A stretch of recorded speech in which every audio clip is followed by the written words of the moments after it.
నేను మీ మిత్ర. పేద ప్రజల ఆశాదీపం, పేద ప్రజల యొక్క సంక్షేమమే ఆయన లక్ష్యం. పేద ప్రజల యొక్క కాళ్ళ దగ్గరకే ప్రతి సంక్షేమ పథకము రావాలి అనే లక్ష్యంతో అడుగులు వేసినటువంటి నాయకుడు వైఎస్ జగన్మోహన్ రెడ్డి గారు.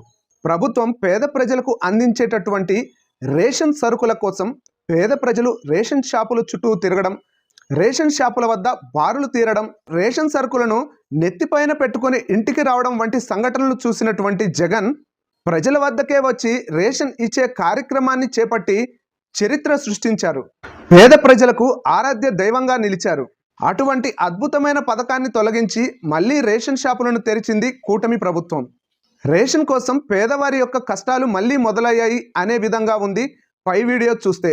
శ్రీకాకుళం జిల్లా పాతపట్నం నియోజకవర్గంలో ఒక గిరిజన గ్రామంలో రేషన్ కష్టాలు స్పష్టంగా కనిపిస్తున్నాయి. చంటి పిల్లాన్ని ఇంటి వద్ద వదలలేక, ప్రభుత్వం ఇచ్చేటటువంటి రేషన్ బియ్యాన్ని వదులుకోలేక ఎన్ని అవస్థలు పడుతుందో ఒక్కసారి చూడండి ఆ వీడియోలో.